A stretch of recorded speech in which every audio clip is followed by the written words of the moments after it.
Please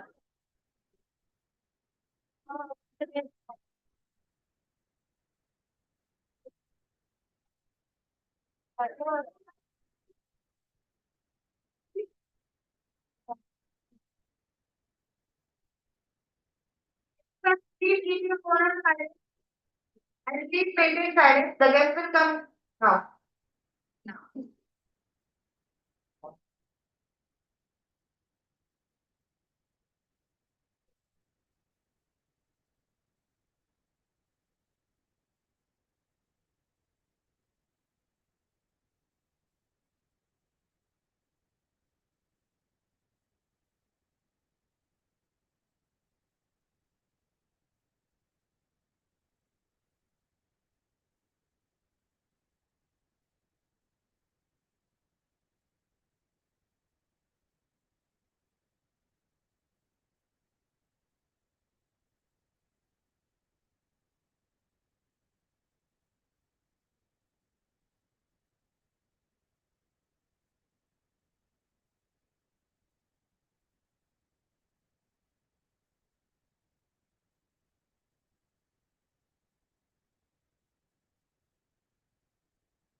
Good morning to our distinguished guests, faculty members, and dear students.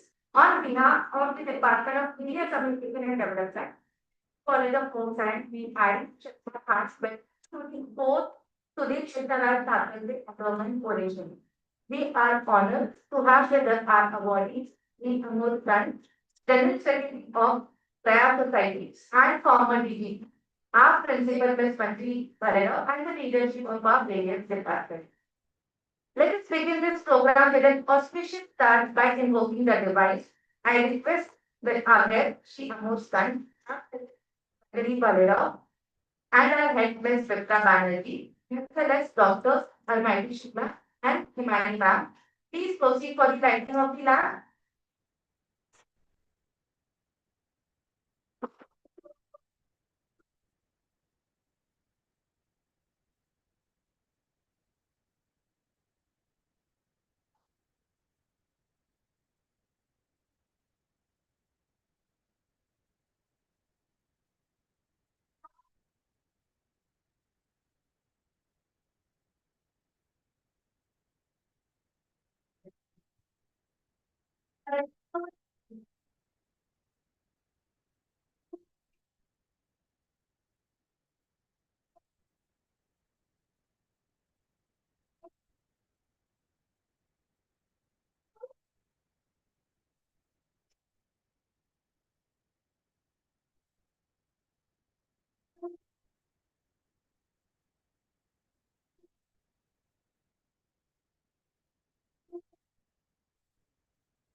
Thank you, everyone.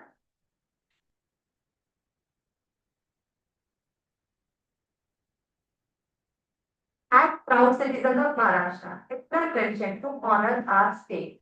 I request everyone to please stand up for the Maharashtra Geet.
It remains time. I never think we can figure it's for the empowerment of women and we can now create ability women in the song.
College of home science institute that believes in the academic empowerment of students backed by research and expertise from leaders in India.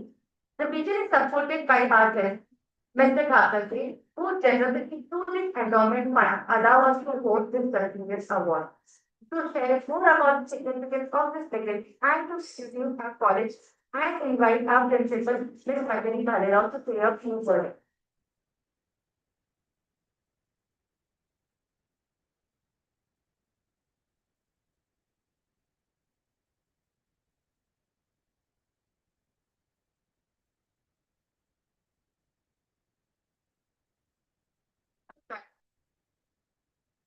Members and dear students. It's my great pleasure to welcome you all to the fourth endowment lecture today. I take the opportunity to congratulate the Department of Media, Communication and Development, the Thackersey College of Home Science, Empowered Autonomous Status, Srimati Nathibai Damodar Thackersey Women's University, Mumbai, for organizing this event. The endowment lecture is a prestigious event that has become a part of the tradition of our college. It is an occasion for us to come together and engage with leading thinkers and experts in various fields. The lecture is made possible by the generous fund given by Shri Sudhir Krishnaraj Thackersey, a distinguished member of the founder family, who has been a long-time supporter of our college and its mission. I would also like to put on record the vision and efforts of our former principal, Dr. Jagmeet Madan, in getting this endowment from the founder family. As we gather here today, I would like to take a moment to reflect on the journey of the college and its achievements. Our institution has a long history of academic excellence, and we have consistently strived to provide our students with professionally relevant education. We have made significant strides in the recent years, and I'm proud to say that our college has become a hub for intellectual and cultural activity. SNDT Women's University was founded in 1916, and this year it is completing 110 years of women empowerment through higher education. A Department of Home Science became a full-fledged degree college approximately 67 years ago in 1959. This was made possible by the visionary former Honorable Madam Vice Chancellor Srimati Leela Thackersey. In 1995, Sir Vithalas Thackersey College of Home Science became the first autonomous college in the state of Maharashtra and is recognized for its academic excellence. The college has successfully completed several scrutiny cycles conducted by the UGC University Grants Commission and NAC, the National Assessment and Accreditation Council. In 1921, the college was accredited by NAC with the A grade.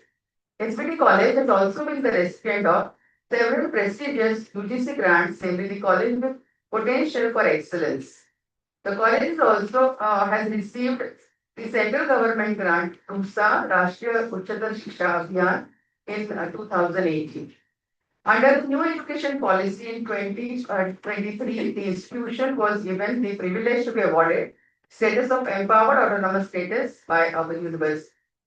SBT College of Home Science today offers 7 specializations of home science at the undergraduate level, and we also have 5 master's programs. In 2023, the university has granted us PhD center, and thus we now offer PhD programs as well. Today we gather to celebrate the spirit of knowledge, innovation and excellence that our institution embodies.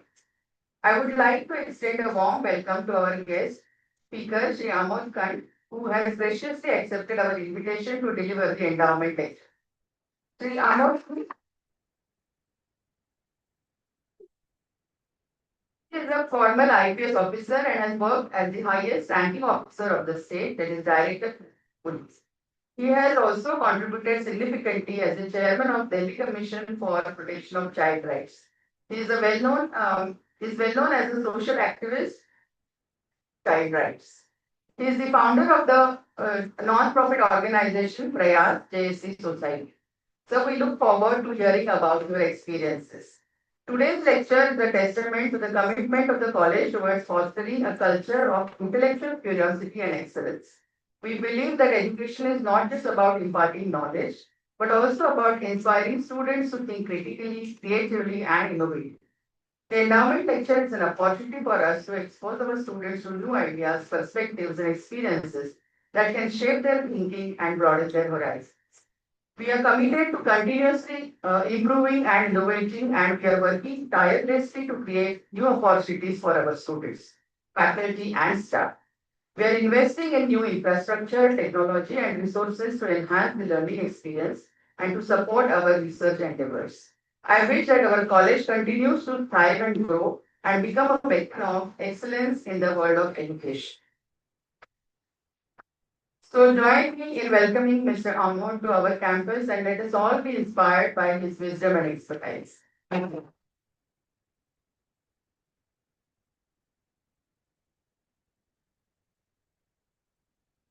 Thank you, ma'am, for that insightful orientation.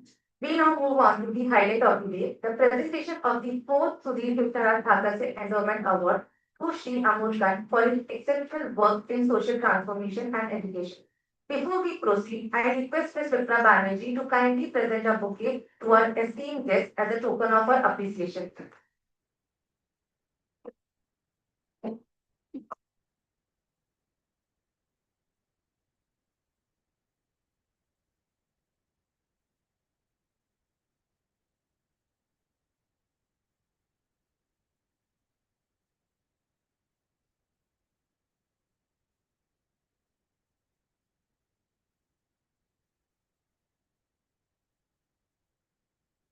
Thank you, ma'am. I now request you to kindly introduce our awardee to the audience.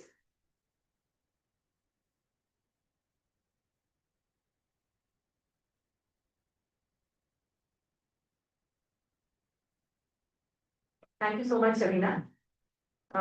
Good morning and warm welcome again to everyone here.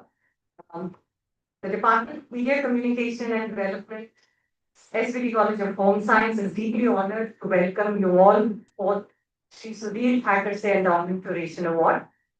Today, we have the distinct privilege of introducing a guest who defines the word polymath.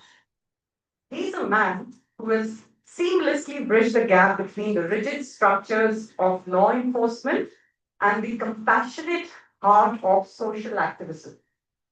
Ladies and gentlemen, if there were a real life superhero in the room, it would be our chief guest, Shri Amod.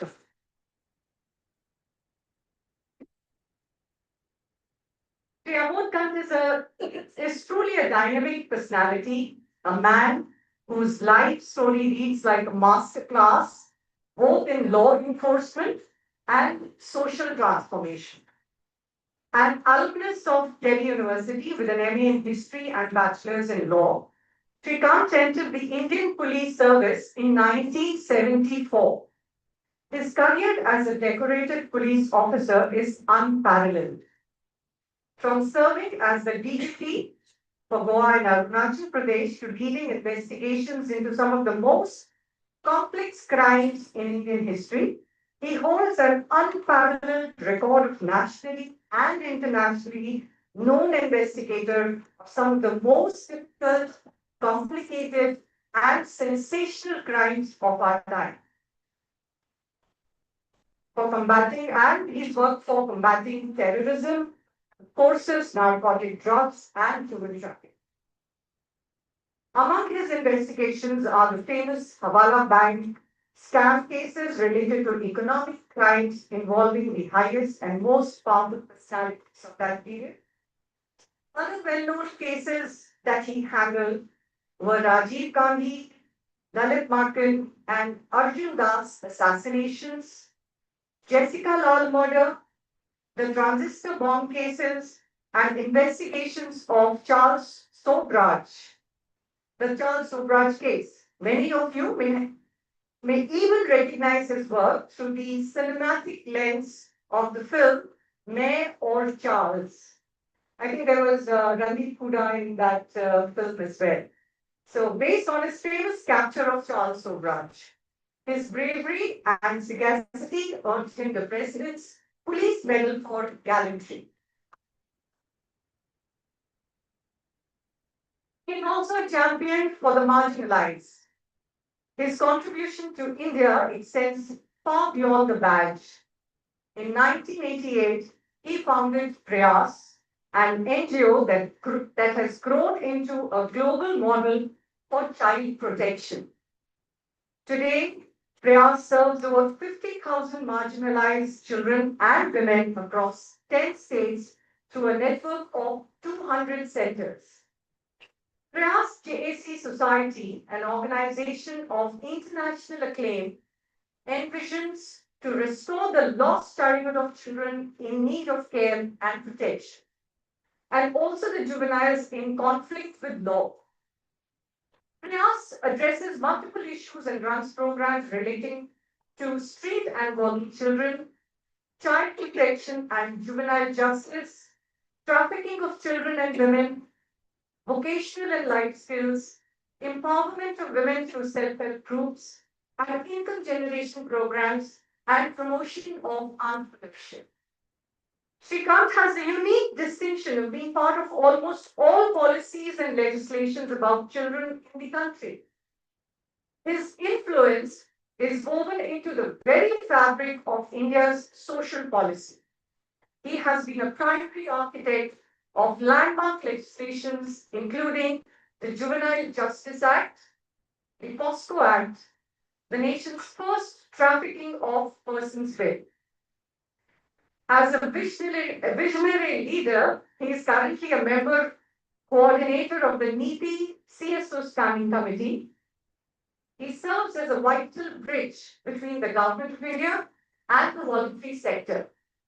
His roles are as vast as his expertise, ranging from the chairman of the Domestic Workers Sector Skill Council to being recognized as a global hero by the US State Department for its counter-trafficking efforts.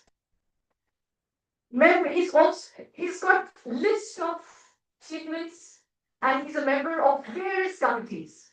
His contribution to social welfare and civil society is evident from the membership associations that he's involved in.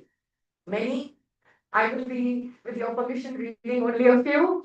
Uh, He's a member of Ethical Committee and Scientific Research of Maulana Azad Medical College and Batra Hospital and Medical Research Center. He's a chairman of Ethics Committee of All India Football Federation, member of the Central Advisory Board on Child Labour, Ministry of Labour and Employment, Government of India. He's a member of Central Monitoring Committee, National Mission for Empowerment of Women, Government of India. Member of Core Working Group of the Planning Commission, Central Advisory Body of the Ministry of Social Justice and Empowerment, and the list is endless. Uh, uh, Ladies and gentlemen, we are fortunate to have a man who's not only enforced the law, but has spent his life rewriting the future for those the world had forgotten. Please put your hands together.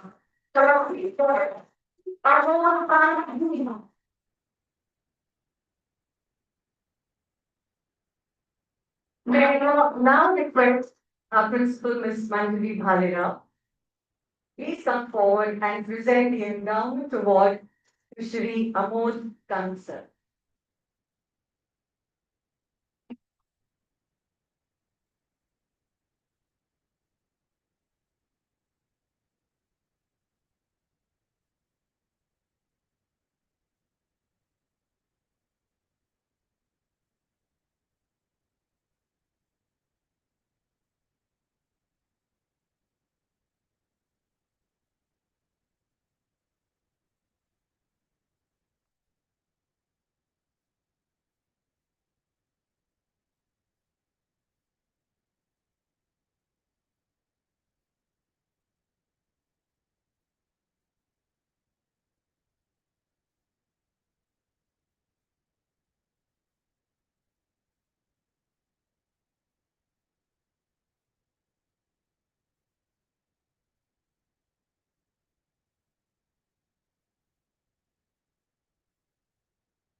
For accepting the award. Before I request you, sir, to take the center stage, I would like to present a short video from Prayas, and that will give us all a brief idea about the initiatives of the NGO Prayas. Sorry? Yes.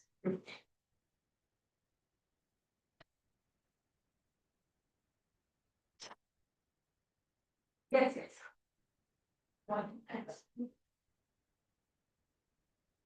1988, I was Deputy Commissioner of Police Crimes in Delhi. And those were the most violent times in the violent decade of 1980s. One day I got a call from the Deputy Governor of Delhi, retired Air Marshal H.L. Kapoor, and he wanted me to join him at Jahangirpur, one of the slum resettlement colonies in North Delhi. There was a big fire, and Kapoor wanted me there. और जब हम लोग वहां पहुंचे तो एक अजीब और था वहां मकान जल गए लोग बिना घरवाल के हो गए बहुत सारे रिश्तेदार से आ गए और ऐसा इत्तेफाक था कि उसी समय जो मेरा टाउन साहब पुलिस का काम था कि अंदर हम लोग एक जुलाई में एक सेंटर क्रिएट करने की कोशिश कर रहे हैं ऐसे बच्चों के लिए जो अलग अलग खानों में मिलते थे, 40-50 बच्चे दिल्ली में या तो सोशल वर्कर्स उनको लेके आ जाते थे या पुलिस वाले लेके आ जाते थे, उनको कहीं रखने की जगह नहीं थी, उनके लिए कोई कास्ट नहीं था. And juvenile justice act was yet to come.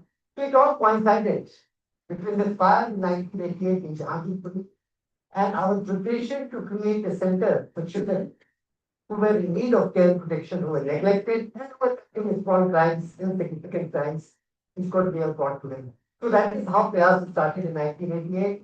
And then it again happened that three very big organizations, Delhi Police, because I was connected to Delhi Police, Delhi School of Social Work, which was greatly engaged in the social work, clinical activities, and Shramik Vidyapith, which was perhaps that time Government of India's only program for the vocational training, for community-based activities of that type.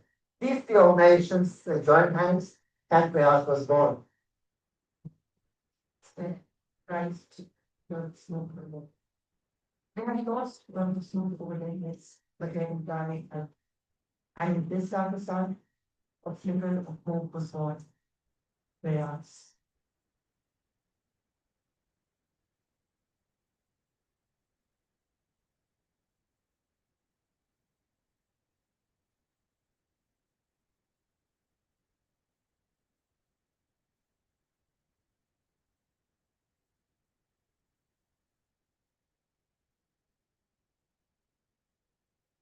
Spot areas, Prayas missionary has helped in getting lives back to normal in 12 states and union territories of India, namely Jammu and Kashmir, Delhi, Haryana, Bihar, Jharkhand, Assam, Arunachal Pradesh, Rajasthan, Gujarat, Andaman and Nicobar Islands, Daman and Diu, Dadra and Nagar Haveli. In our journey of growth and outreach, we have now crossed borders, extending our presence to the United States, where a passionate group of supporters have come together to form the Friends of Prayas chapter. We are committed, dedicated, and actually excited to working towards the objectives in the quintessential spirit of how Prayas in India does its work for underprivileged children, youth, and women. We will be taking this task forward not just for the underprivileged societies in India, but also here in England.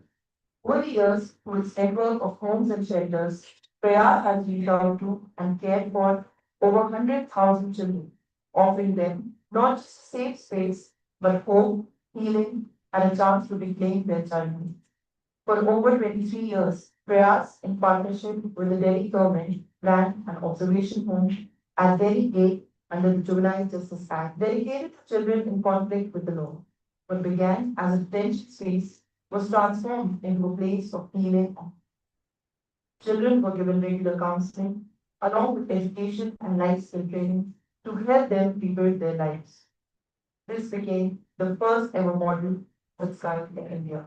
For children who cannot go to schools or are not enrolled in formal education, Prayas brings school to them. Through its alternate education centers, such as Children's Hope Prayas and Naya Prayas, we bring hope, learnings, and new beginnings. Prayas has supported and empowered over 70,000 children through both formal and informal learning initiatives. Prayas has extended critical support and intervention to nearly 48,000 children and individuals in distress. In 2025, building on this very foundation, Green Prayas in Andaman has launched its own helpline, a dedicated service to provide immediate support and protection to those in need. To Prayas Institute of Economic Empowerment, children and marginalized youth over 14 years are taught skills. From carpentry, computers, from screen printing to bakery, Prayas has turned classrooms into workshops of independence. To all services, Prayas today serves nearly 50,000 individuals, both directly and indirectly on an everyday basis. और ये तमाम जगहों पे हमारे करीब करीब 8 employ full time workers काम करते हैं, को वर्कर्स कहते हैं, और को वर्कर्स के अलावा कम से कम 250 वॉलंटियर्स इंटर्न्स हमारे साथ काम करते हैं. और अब ये समझे करीब करीब 45 से 50,000 बेनिफिशियरी रोज क्या रोज उनका फुटफॉल है ज्यादा. और फिर एक प्रयास राष्ट्रीय संस्था के तौर भी सामने आए जिसमें child trafficking, child labour, juvenile justice, child protection, child abuse, skill development programmes, livelihood programmes, ये तमाम प्रोग्राम्स डेवलप करते चले गए। और फिर हम हर एजेंसी के साथ काम करते हैं। सरकार के साथ अलग अलग जगहों पे हमारा काम है, इंटरनेशनल ऑर्गेनाइजेशन के साथ हम काम करते हैं, बहुत सारे और ऑर्गेनाइजेशन के साथ। Every child of Prayas carries a story of survival, of strength, and of hope. Together, we can turn that hope into opportunity and give them the future they deserve. Let us come together in rebuilding childhoods, one life at a time. Stand with Prayas and be the reason the child sleeps safely tonight. Prayas is not just an organization, it's a movement, a life that's growing. A belief that every child, every woman, and every forgotten soul deserves someone. Prayas is hope.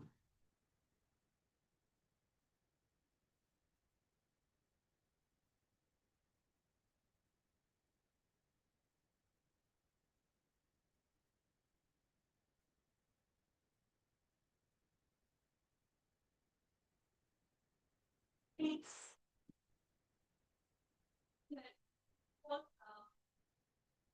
Like to quickly read, sir, what we have presented to you in the citation. Okay. So, So the text is like this. In recognition of exemplary achievements in the voluntary sector, particularly towards care, protection, development, rehabilitation, and rights of marginalized children, youth, and women, along with his distinguished and highly decorated career in the police service and his leadership as the chairman of the Delhi Commission for Protection of Child Rights and Domestic Worker Sectors Skill Council, his visionary leadership in creating Prayas, which serves around 50,000 marginalized children, youth, and women, running programs relating to child protection, juvenile justice, vocational and life skills, empowerment of women through self-help groups and income generation programs and promotion of entrepreneurship. As a team leader of National Study on Child Abuse, the Indian component of the UN Study on Violence Against Children, supported by Government of India, UNICEF, and Save the Children UK, he made a singular contribution to shaping national policies and programs for child protection. As a member coordinator of the NITI CSO Standing Committee constituted by NITI Aayog, he has played a pivotal role in strengthening the credibility and constructive engagement of the NGO sector with the government. Widely recognized as a model public servant and honored as a global hero by the US State Department for his outstanding efforts in combating human trafficking, he further distinguished himself by establishing a unique action-oriented initiative for the homeless during his sabbatical with the support of Action Aid India. Mr. Kanth completed an eventful and highly illustrious career as an IPS officer and as the Director General of Police of Goa and Arunachal Pradesh. His nationally and internationally known investigations are Rajiv Gandhi, Lalit Makkin, and Arjun Das assassinations and the transistor bomb cases, which were solved within record time. Besides the famous Hawala and bank scam cases related to the economic crimes. In recognition of his proactive policing and outstanding service, he's also been conferred the President's Police Medal along with the Gallantry Award for his courageous efforts in saving thousands of lives during the Delhi riots. With humility and gratitude, we present this award to Shri Amod K. Kanth, an epitome of excellence in curtailing crime and providing compassionate service to society with exemplary dedication. We hope that you continue to improve the lives of millions of marginalized people worldwide.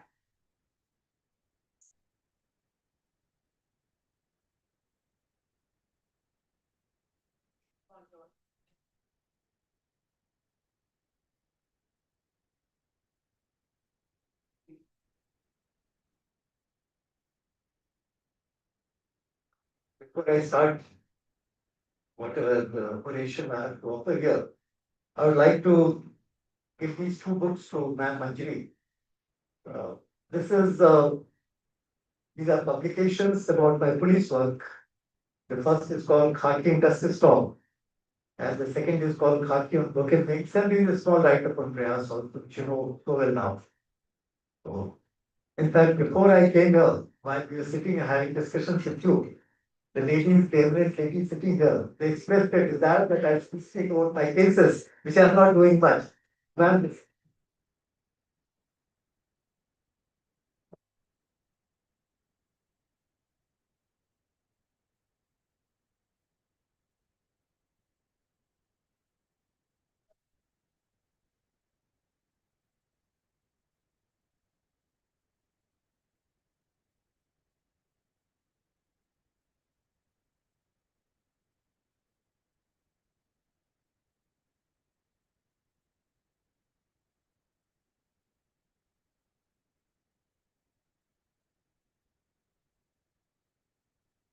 I'm truly honored for the conferment of this oration and the citation, the beautiful citation that you are giving to me. I'm not really used to get overawed by the ladies present here, all ladies, all over, because I'm used to your presence. In fact, the women dominate me so heavily in prayers because out of 800 co-workers, probably 500 are women. My mother dominated me most of the time. My wife dominates me heavily. And my sisters, they don't let me move. So I'm there, totally overawed by the women. But I'm also overwhelmed. It must be the first opportunity that I happen to be in an institution which is entirely women. SNDT as something which I have been trying to come, I have been trying to think about because all women university is a very powerful idea. And of course, the credit goes to the great Karve, uh, who established this institution in 2016, 1916. Now it's more than 100 years. I'm thankful to you, Madam Shetty, you are here, and Madam Manjari, the principal, I'm thankful to you that you invited me. Mitra, thank you very much. You contacted me, and of course, Rohit Pawar. Rohit is around, the only man around somewhere. Rohit is here. So Rohit brought me here. Something which is very important. The subject which is given to me to speak about is policing, social justice, restoring childhoods for society. It's a very important subject actually, and it is not unrelated to the work which I do, which I have been doing for the past nearly 52 years, I would say. Don't try to guess my age, not allowed, because it's a combination of nearly 38 years in Prayas, exactly 34 years in police, 3 years while I was serving as the first chairman of Child Rights Commission in Delhi. It has been a long journey yet, and to be present here in the midst of a very eminent faculty, I can see the management who are very mature and the scholars, the students sitting here, and it's an honor, it's a real honor. This college has a long history which I've learned about. It's a very powerful history. I mean, coming to this most prominent part of Bombay in the heart of Delhi, having a campus like this is by itself a very important thing, which I must say that it's beautiful. Friends, starting from my personal account, I told you, 3 sisters, I have 6 brothers, 9 of us. Now in the era and age when the 2 is 2, you know that India has already achieved a great kind of the population has stabilized in this century. These are official records. I think placement fertility rate and placement rate had come to each. So now going back to my life, out of 9 of us, I was fifth from below, fifth from above. Scientist in the midst of very powerful, very strong, brilliant siblings, I must say. I'm truly privileged, truly honored to be from that kind of family. And of course, my father, who was a civil servant, he was a Bihar civil service.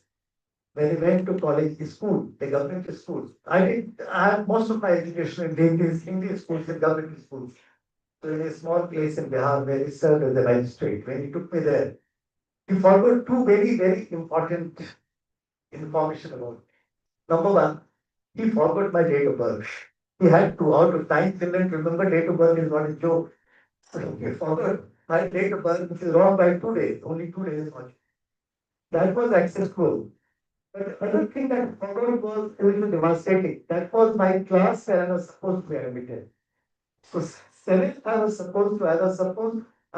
time 8.5, not yet 9. My father put me in class 7.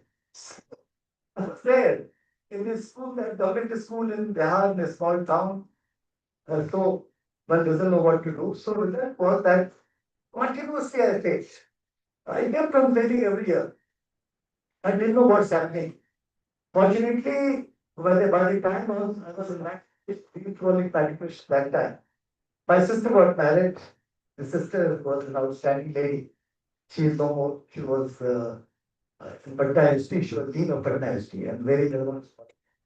Now she got married and I was supposed to stay home. I was not allowed to appear in the matriculation exam. I kept on screaming, crying and jumping, but not allowed to appear. And particular 1 year, self-education, self-learning gave me the opportunity to understand who am I, where am I. And people said, कि बुद्धा हो गया, लगता है इसका enlightenment. Yeah, so that 1 year gave me a chance to understand that is what I was. Life has been a bit of accidents, a lot of unknown, uncertain things which have created my life and career. It happened in police, it happened in prayers. In personal life, I told you it was an accident. And well, it was just a chance that subsequently the world changed. And I had not a bad career. Although I had the habit of giving up, please, young girls, they should not imitate me. I'm a bad example. I'm a very bad example. Inspiring though, inspiring because if I can do it, probably you can do better than me. So I used to drop my exam. Matriculation, I dropped because of family. Graduation, 1 year I dropped completely. Masters, out of 8 papers, I dropped in 1 paper, I got 0. So that is what I was. But then I wanted to become a professor. I wanted to teach. So I became a lecturer in a college. I worked for 1 year. Tata's ran that college in Jamshedpur. After that, we started a college. And I was that time less than 23. So I was the first officially principal at the age of 23. Lady Madam Chetty and Manjari. I did it because we had a group of 6, 7 very enterprising youngsters. And those youngsters wanted to create a college for tribals in deep tribal area of now Jharkhand. We created the college. And that was the time, when some of the older people, some of, 60s, if you recall, you will not recall, but I have informed you. Late 60s and 70s used to be the times when some very brilliant, outstanding youngsters, they went underground. They went underground into left. You know that. I'm sure you are able to understand. Naxalite movement, but not that kind of violent movement, but different kind of movement. So what happened that three of them who were brilliant scholars in Delhi University and they went to serve in very remote areas of the country and they came up and they started working where I was working and I started the college. So when I appeared for this exam and my results came and the CID report was put up before the SSP of that district, he called me and said कि भाई और सब तो ठीक ठाक है बड़े honour की बात है कि भाई आप क्वालिफाई कर रहे हो यूपीएससी में लेकिन रिपोर्ट ये कहती है कि your company is very weird so you will get the company of ultra distance who have recently come out so that's what I told कि perfectly all right sir I'm prepared to go to IPS and all that the government I would like to be lecturer I would like to be teacher that wasn't to be he tore off that paper he said that go away go and join the service so that's how it is so my life has been a very different kind of so when I joined IPS friends when I joined IPS probably I had a worldview. I already had been doing a lot of things which others had not done. The etiquette and culture, the methods and the ways the training was done in Missouri, National Academy of Administration. or National Police Academy, then it was in Mount Abu, later transferred to Hyderabad. It was very different. I mean, I was a stage character in the midst of my other, a little younger and different kind of colleagues who were very happy and very comfortable with that kind of profile. And tell you friends that unfortunately, I feel that way. That although I had a very, very hard-hitting police career, very hard-hitting police career, I did all kinds of investigations, you have heard already. I had the opportunity to do a lot of policing work for the children for 38 years. All that I did. But then the profile of India's bureaucracy, the profile of Indian police has not yet changed. Has really not yet changed in the sense that the basic laws that govern India, India's criminal justice system. Basically, you must have heard about IPC, CRPC, Evidence Act. Now they are called very difficult names to remember. Bharatiya Nyaya Samhita, that is one. Bharatiya Nyaya Suraksha Samhita, that is CRPC. Bharatiya Saksha Adhiniyam. Am I correctly saying? Any law person here? Nobody is from law. But I am correct. So these are three basic laws of India, the criminal justice system. These are the IPC, CRPC, Evidence Act, and there are hundreds of laws, which are local laws and special laws, which create India's criminal justice system, as you understand. And the system's foundation, friends, the system's foundation was in 1857. 1857, as you know, there was first war of independence called Sepoy Mutiny in history. And that was the time before which India was governed by East India Company. And East India Company was replaced by the Crown. And the British Crown created a separate system of governance, the system law and justice system. And this trinity of three laws, and perhaps variety of other criminal laws, created India's governance. And that governance continues till date. It is not changed, let me inform you. That kind of governance, that kind of legal structure, there was an attempt to change. The present government did a good job. They tried to bring in changes in the criminal justice system by changing these laws. Hardly maybe 8%, 10%. It's a very cosmetic change. One change very significant, which is relevant to our discussion also, happens to be the change in the definition of child. The child, as per the BNS, Bharatiya Nyaya Samhita, is now 18 years. Anyone who is less than 18 is considered to be a child. Although there are several definitions of child, long back, I'm talking about 1850, there was some law. In 1875, there was a law called Indian Majority Act. Indian Majority Act, child was defined up to 18 years. There was another law called Reformatory School Act. There was a law called Apprenticeship Act. They're all 18, I mean, times, those kind of laws. The child was defined. But the child, I mean, the definition of child kept on changing. I'm making this point in the evening, very important. Even today, for example, although United Nations Convention on Rights of Child, which is the global legal instrument for United Nations, that defines the child up to 18 years. But the domestic laws have to be according to the United Nations Convention. And the child generally is supposed to have 18 years. Several laws here which do not give childhood to that stage. For example, Right to Free and Compulsory Education Act. As you know, the childhood is up to 14 years. 6 to 14 years is the age when Right to Free and Compulsory Education Act defines the child. The Child and Adolescent Labor Prohibition Regulation Act 2016. That talks about the child only up to 14 years is the child. And adolescent is defined up to 18 years. These are important points I am referring to you for your knowledge. Now, 14 to 18 years is adolescent, up to 14 years is a child. So that law, that is Child Labor Act as we call it, that defines the child in that manner. So there are several definitions now that. Now the new laws like Protection of Children Against Sexual Offences Act, the child is up to 18 years. So let us believe that the child is up to 18. Now when you talk about the Juvenile Justice Act, Juvenile Justice Care and Protection Act, which is the basic law for children, please don't get misunderstood. Juvenile term, the term juvenile is something which is, it's a very loaded negative expression. You think that juvenile means a child who commits a crime. Is that correct? Now the law also doesn't use the term juvenile because it is called child in conflict because CCM. But 95 to 98% were covered with the United Justice Act. They are not the ones who commit crime. They are not the ones who have committed crime, but they are the ones who have to be children in need of care. Call them CNC, children in need of care. Which is very, very important. So basically, there was a law called Children's Act in 1960. There was a law called Juvenile Justice Act in 1986. And there was a law called Juvenile Justice Civil Bracket Care and Protection of Children Act 2000. And now there is a law in 2015 with the same name, but it has been this law has been reenacted as we call it. I had a chance to be in the drafting committee of the Juvenile Justice Act, which is the basic law of children here.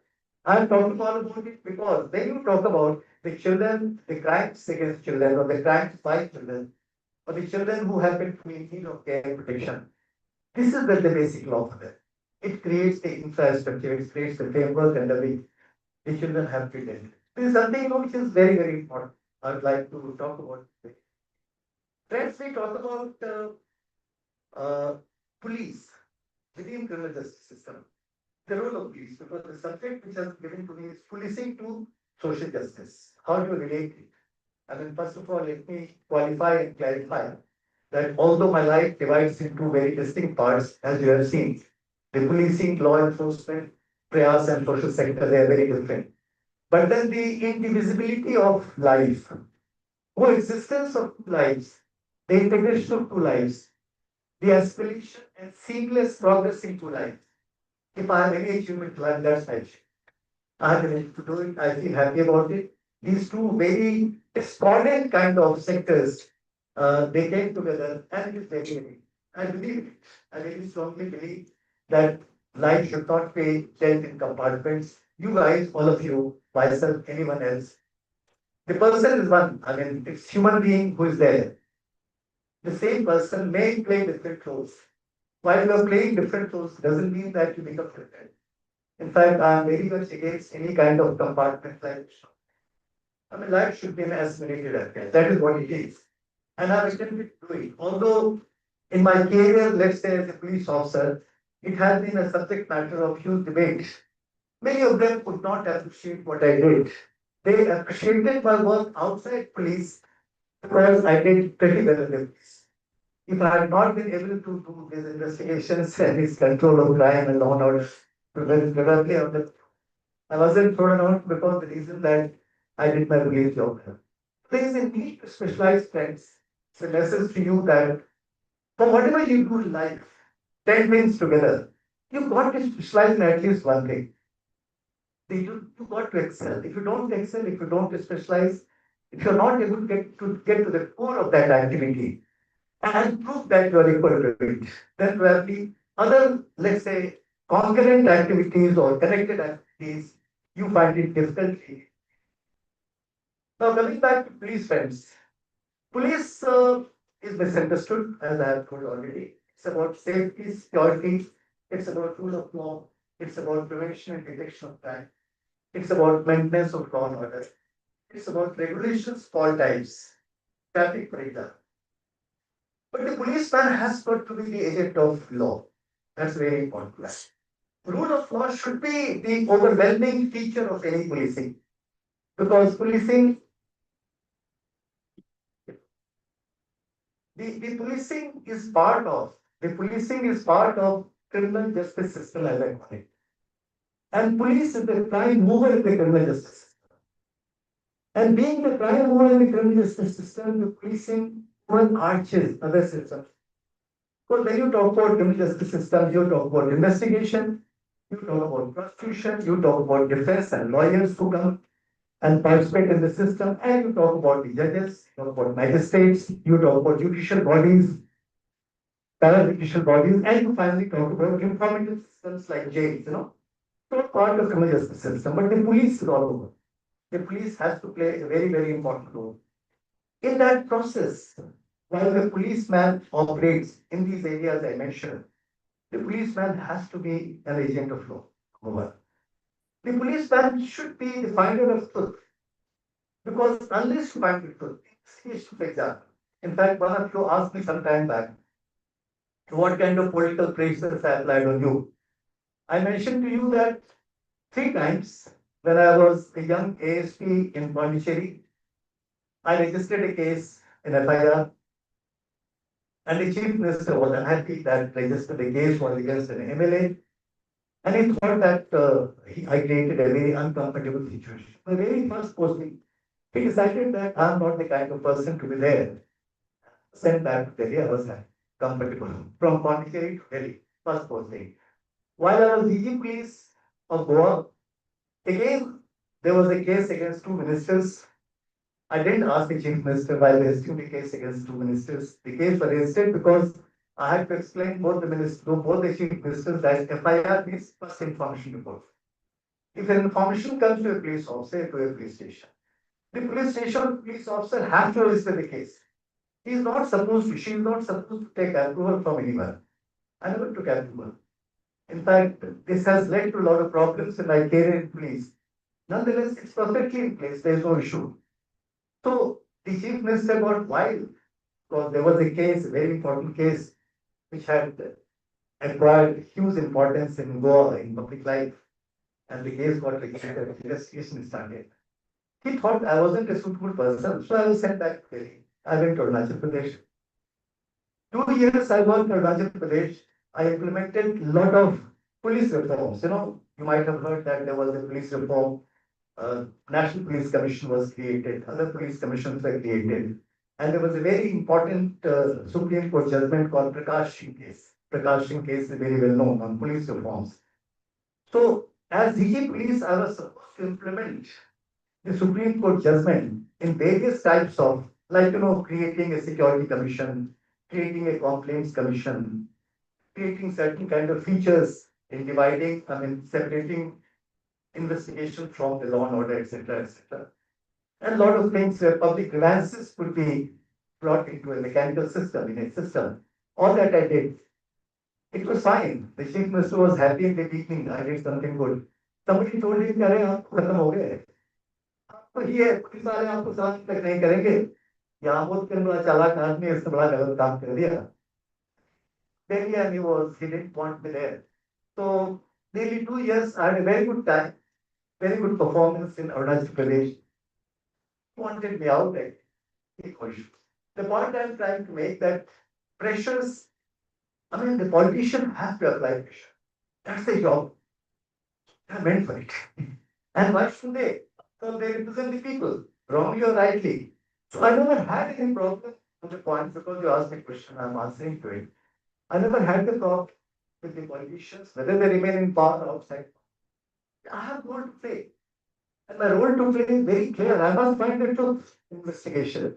Having found the truth, there is a mechanism of law. There is a rule of law which prevails in India. And that rule of law must be followed. So I follow it, the rule of law. And the justice according to me is a byproduct of law. Although let me point out that the former Chief Justice of India, Justice Chandrachud, who was an outstanding legal scholar and an outstanding person, no doubt, he made a statement which I questioned one day. He said that laws need not what business the laws have don't lead to justice. Is that correct? Laws should lead to justice, but the former Chief Justice said that that's how it is. So that's the problem of India's criminal justice system, that laws don't lead to justice. That is one of the points. Very important point I would like to say in the context of policing to social justice, since we are discussing that point also. India's legal system, friends, broadly divides in 2 parts. One part is the one I talked about, this trinity of criminal laws which came after 1857, prevails till date. They're generally criminal laws. Out of it, there are at any point of time in India's jails, there are about 500,000 prisoners. Among those 500,000 prisoners, let me inform you, 76% have to be under trials, whose crimes have not been established. They have not been convicted. They are being just prosecuted by the police or by the court. But they are languishing in jails. And mind you, the conviction rate being just about 20-25% here, those 75% people probably they're innocent. They're innocent if they're not innocent. Why the courts did not convict them? You understand that? This is what it is. I mean, the entire process is like that, which need to be understood. But the other part of which is very important and where I am there too, is when we talk about policing and social justice. India's constitution, India's constitution is a wonderful document. In fact, when you come to Delhi or come to my office where I work, you will find a very big constitution behind me. I always carry a constitution. When we were studying political science or constitutional law, like you guys in colleges, we thought that India's constitution was a patchwork. Something brought from American Constitution, something brought from British Constitution, something brought from French War of Independence, French Revolution. No, the terms and now 75 years later, 76 years, the entire country believes, whether they happen to be in power, the government, or they happen to be in opposition, or they have in any part of activity in the country, that the most authentic thing which is there in this country today is India's constitution. This constitution saves this country. It's a very powerful one, very powerful. And this constitution, if you look at the constitution, you find that a lot of things are there in the constitution which are reflected in the social legislations. The laws relating to children, for example, the laws relating to women, for example, the laws relating to poverty alleviation, laws relating to variety of social evils which have been converted into legislation. Whether they are being implemented or not, that's a separate issue. They are not being implemented, that apart. But they truly reflect India's constitution. The Constitution of India is very important if you look at the preamble itself. India's constitution is sovereign, socialist, secular, democratic republic. Every word is loaded. Sovereign, yes, we are. Socialist, don't forget. Socialism, students sitting here know very well. Socialism is a different kind of thing. India has heavily gone into capitalism that we talk through. So the socialistic pattern of society or the welfare state and the care and of course exercises and variety of programs for the welfare of people that falls in the realm of socialism, which is very important. Then we talk about justice. Justice, social, economic, political. Is that correct? That's the preamble. We talk about liberty of thought, expression, belief, and worship. Liberty of thought, expression, belief, and worship. Day of yesterday, Justice Bhunya, Supreme Court of India, he made a statement that this country cannot be taken for some except India if you are not able to tolerate the dissent. Dissenting voice, your ability to speak wrong things, which definitely and which generally conforms to India's legal system also. Something that with it. So the liberty of thought, expression, belief, and worship is very, very important. India's constitution. I am quoting the preamble. Then we talk about equality of the status and opportunity. Are we equal to men? We are not. Indian society is heavily, hugely unequal. And I'll prove it later. I'll tell further how inequality disturbs the country's socio-economic ecosystem. We talk about fraternity, unity, integrity. These are very, very important, undeniable. Some of the issues which I thought I'll refer to, because each man, in whatever duty I am supposed to be governed by the Constitution of India. I am supposed to be governed by the rule of law. I am supposed to be inspired and motivated by these words. I am supposed to implement it. If I am not doing it, I am not worth my salt. Social legislation, I mean, social, as you said, the word is social justice. Social justice is probably a formulation which covers all these subjects they are mentioned. Now, friends, when I told you that some of the laws are ahead of times, and those laws are conforming to the preamble of Constitution of India, they're very much in line with the Constitution of India. I would like to refer to the laws concerning children, for example, about the restoration of childhood. First of all, childhood, I explained already. What is childhood? What are child rights? Please think about it. Child rights are not the ordinary rights. The fundamental rights actually are denied to children. For the simple reason that fundamental rights, if you want to invoke, if you want to justify fundamental rights, you have to. There are 5 rights in the Constitution, you know that. Without those 5 rights, you cannot enforce the fundamental rights. Can a High Court or Supreme Court? Can a child declare the law? No, he can't. A child is a dependent person. A child is always dependent to his parents, like I was, my sister, my mother, dependent. You guys are there. And being women, all of you, I think the dependence on children on you is something which is very, very important. You are the one who really look after children. So dependence of children, dependence of the children on various other types of people. They can be families, they can be teachers in the school and schools, they can be caretakers in any institution, they can be bus conductors, anyone, anyone and everyone has to be in the company of the child, becomes the guardian. The child is not a person, is not supposed to be a person, physically or emotionally, wise, who is independent. Fundamental rights in that sense is actually not actionable for the children. That is my view. I am telling it with full authority and command because I was the first chairman of Child Rights Commission. I got this idea, I understood this factor then in that kind of position. So what happened? United Nations Convention on Rights of Child, 1989, was enforced in India, ratified in 1992. Those rights of 1992 did not become actionable because, as you know, no UN instrument, no international law becomes a binding in any country unless there is a domestic law. Now, the domestic law to support in India, those rights of United Nations Convention on Rights of Child, that happens to be Commission for Protection of Child Rights Act 2005. This Commission for Protection of Child Rights Act, CPCR Act, is 2005. And that commission takes complete charge of the rights of children. There are nearly 54 articles in UNCRC. 4 types of rights are there, 4 broad categories of rights to children. Right to protection, right to survival first. A child has a right to survive.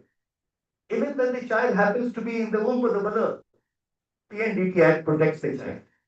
Isn't it? The child can't be killed within mother's. The child's right starts from there. And from that time to any time, the survival is the basic right of child, which has got many, many facets. Survival has many, many facets. Protection, right to protection. When I'm talking about Juvenile Justice Care and Protection Act 2015, we are talking about nearly 3 crore children. This country has nearly 3 crore, 30 million children who happen to be in those situations. Ma'am, this figure, ma'am Anjali, you must be looking at me, ki aadmi kya bol raha hai. I'm not telling you that. But let me speak from here because I'm a hardcore government person. I have been not supported by any report or accepted data of the government. Right, all you guys are implementing national education policy.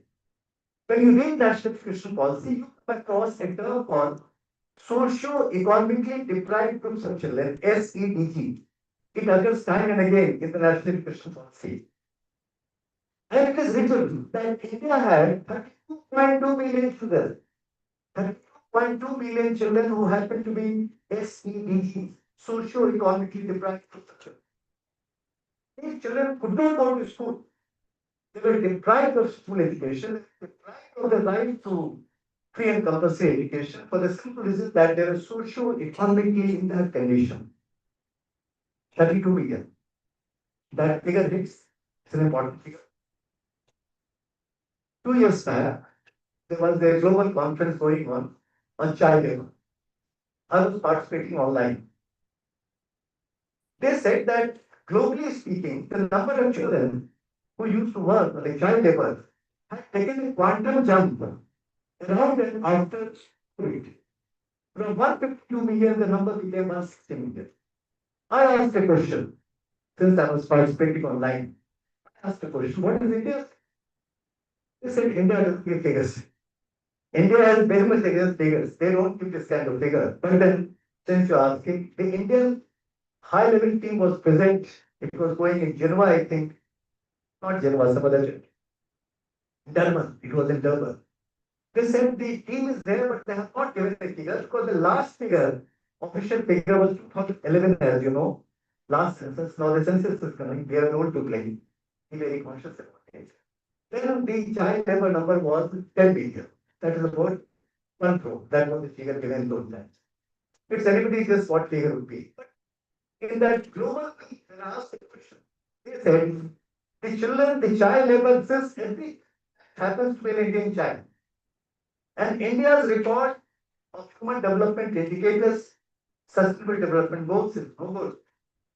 So at least, the 1/5 of world population is children, and 1/5 of the global population of childbirth would be Indian children. Again, 30-35 years. You understand that? I'm clear. I can give many more figures, but two will suffice. Broadly speaking, the children in need of care protection, these are the kind of children who take calls from us. They are the kind of children who deserve protection. They are the kind of children whose childhood has been restored. In the context of four broad categories of child rights, right to survival, right to protection, right to development that includes education, and right to participation, expression, which is almost like fundamental rights also. There are many, many rights. Childhood is a very different concept. In fact, all the natural rights of children, they become the rights of children. And that is why, if you look at the logo of Prayas, we say rights and needs are synonymous in respect of children. It is not true in respect of the adults, but children, their rights and needs are. How long I am supposed to be? Please remind me. कितने देर और बोलना है? More than people, your All right. So friends, this is the fulfillment of basic rights and needs of children. That is what I say. This is what the restoration of childhood today. That's the concept that I am talking about. I mean, children deserve it. The children should be their natural rights to fulfill, their basic needs to fulfill. Right to motherhood, right to family, right to be in the school, right to be in, let's say, protective environment. I mean, variety of rights are there. So that is a very. So when we talk about police and social justice, right?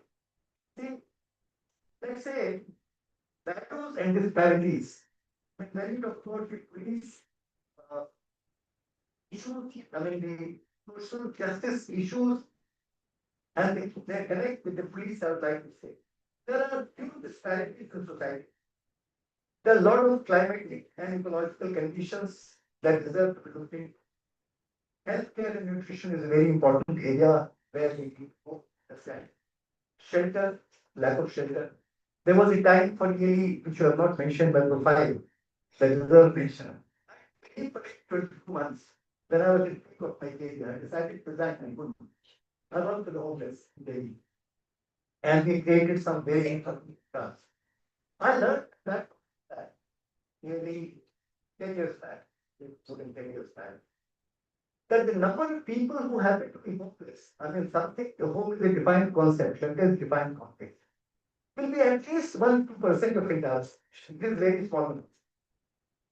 And in those times, when last enumeration done, the number was about 3 to 4 crore homeless people. And children and the women becomes the worst victims. Listen.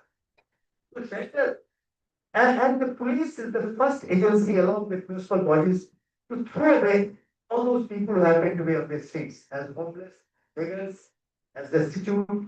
Who takes them? Who removes them? Bad job. But many a time. And of course, violence, any kind of violence, that's very important when you talk about social justice. Violence in any form, police is supposed to protect. This system is supposed to combat violence in any form. I would like to refer to very powerful study carried out by Prayas for Ministry of Women and Child Development that was called National Study on Child. We talked about physical abuse, emotional abuse, sexual abuse, the girl child abuse was part of it. Neglect was part of it. One thing which became very prominent out of this study, 18,000 respondents. I was team leader along with the Joint Secretary of Ministry of Women and Child Development. It was perhaps the biggest ever study carried out in India on behalf of the United Nations. United Nations carried out a global violence against children advocacy. In that study, it was found every second child, percent of children, 18,000 of them, they reported some kind of sexual abuse. And mind you, since all the girls are sitting here, the male child was equally sexually abused as the female child. That was the study. That was part of our study. Also, the byproduct of that study that came also came because of it. And today, there are nearly, I'm giving the last figure, 2023, 1,77,000 crimes were committed in India against children. The crimes committed by children were being, I mean, a lot of criticism about children becoming very bad. I don't take it. The juveniles who commit crimes, for example, only 31,000 crimes were committed by children. Last ranking 2023, as against total 65 lakh crimes in India. Crimes get reported like anything when the children commit crimes. The crimes against children was 1,77,000. The sexual crimes also was 66,000. Kidnapping and abduction, which is a very bad condition, it was 77,000. So the children become victims of crimes in a much bigger way than the children commit crimes. That's something they are not efficiently. Friends, when we are on that subject, I would like to refer to Sustainable Development Goal. That's something which is yardstick. I remember that when G20 was being organized in India, and the Honorable Prime Minister was doing a lot of good things, he wrote a letter to all, it came from newspapers. The Prime Minister of India would not like to hear certain information. He talked about SDG at least 5 to 6 times in a note. Yes. He accepts the Prime Minister that SDGs are very, very important. Is that correct? And so that's why I acknowledge the importance of SDGs. Sustainable development goals are the true yardsticks, same as human development indicators. And let me inform you, friends, out of 169 countries in the world who report on SDGs, India's position happens to be 99th. It used to be 121 just 3 years back. We have improved, we are better. Out of 169 countries, 99. Human development indicators. Both these reports come from United Nations, mind you. UNDP gives human development report. The human development report. And there, India's position in human development indicators happens to be 130 out of 193. I'm not making a statement. You decide for yourself. A country which happens to be 103rd in SDI, country which happens to be, let's say, 99 out of 1 countries in SDGs, how this country happens to be third or fourth largest, is something wrong. We are. There's no doubt that we are third or fourth largest economy. We are third largest, most powerful country in the world. But we also happen to be there. This contradiction I am referring to because I am talking about that subject. That subject you are giving to me, hence I am making it. This contradiction was there. Now, some of the SDG goals are very important for the subject you are on. No poverty. SDG 1, no poverty. SDG 2 is zero hunger. SDG 3 is health and well-being. SDG 4 is quality education. SDG 5 is gender equity. SDG 8 is decent work, labor, employment. SDG 10 is reduced inequality. SDG 16 is peace and justice we are talking about. And SDG 17, the last SDG, you know there are 17 SDGs and 69 targets which we talk about. Partnership goals, which is very important. I always make a point on this whenever I speak to any gathering like this or any other guy. This country's entire process may clearly divide in 3 or 4 very, very dominant sectors or areas of activity. Government. The government of India is very powerful. Democracy is very powerful, and rightly so. India's democracy from Panchayat Parliament. India's bureaucracy is equally powerful, perhaps more powerful. From Patwari and policeman to Prime Minister. Rightly, Mr. Modi is a good bureaucrat. Mr. Modi is a good CEO of India. So that bureaucratic setup, that bureaucratic chain of entire governance is extremely important. So government is very, very important. India's economy, we are definitely fourth largest economy. We shall become third largest economy. India is bound to grow. India's largest country world population wise. Rightly enough, with our progress, with excellent track record, present government and previous government, we are going far ahead. So India's economy, India's market is very powerful, very, very important. We are the best and the biggest in the world. We take pride in it. India's market economy, India's business, India's corporates, whether it's artificial intelligence or it happens to be any other activity in the business, whatever. Yeah, they are very. But despite that, if there are 35 million children who can't go to school, despite that, if there are 32 million children who are suffering this cancer problem, despite that, if our position happens to be 130th or 699 among in the Committee of Nations, there's something to be done. Who does it? Who is supposed to do it? And there comes the social sector. There comes the voluntary sector. I mean, I'm making this statement to you in the context of social sector as defined happens to be health, education, poverty alleviation, environment, discipline, etc. The targeted interventions are required for those in the society, the children, the women, the disabled, the elderly, the socially deviant. These are the class of people. These are the areas of social sector where organizations like Prayas we have a very, very important role to play, friends. When we talk about social sector. Social sector is as important. Voluntary sector is as important. We have got 3.7 billion voluntary organizations. The number of voluntary organizations in India far exceeds the number of companies in India. Maybe majority are not functional, but whoever are functional, 3.7 voluntary organizations is not in work, and they have a role to play. And that is where like social sector and sector they are called as make a reference to it. Some very important things, couple of more points I would like to youth as agents of change. You guys sitting here, youth. India's demographic profile is absolutely wonderful. We are the youngest nation in the world, rightly. But what kind of role you are supposed to play? Is that only economic change? Is that only bureaucratic conditions? Or is that something which is far beyond it? Is that something which covers the people around you? In this country, there is no dearth of people who are suffering and who happen to be in crisis. That is something no youth has a role to play.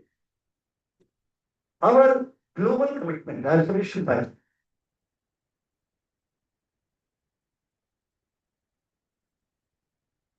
Okay. Yes. No, let me finish this one. The India's people are far more important than 80 years. For example, this war is going on. There is a huge demand that India must intervene to stop the war. Why? We are a powerful country. We are there. No part of India, no part of global economy can prosper, can grow without. All these things are very 2, 3 points before I talk very quickly about my cases. Having spent all these years in policing, I feel that justice cannot be limited to enforcement law. What is policy? What comes with the hand? Justice is grown. Justice is part of that entire ecosystem where you have to understand the people at large. That's very. And if you're part of a instrument, if you're part of a process, if you're part of system, that just has given justice is decidedly not what doesn't do that law won't teach justice. I disagree with that. Justice is something they have to pass. And participative governance, where you work not as social work, but in social. That is not true. Not to do with legal skills. Social legislations are far more important than criminal law. Constitution of India and politically very important. It gives dignity, it gives equality, it gives justice, and all those things are very important. So a combination of two, three things, I like that combination of three things. A strong institution, which we have already, to the legal process, to constitution of India, etc. Everywhere, I have not talked about juvenile justice system, which has a dependent system of law and justice. Serves children who commit crime, serves children who are victims of crime, they serve children who happen to be in different circumstances. It's an independent system. I'll come some other time to speak about. That's a very important area. So this is very important. There's certain kinds of mechanisms created. Those institutions which are created. Coupled with compassionate enforcement, coupled with planned action, is very important.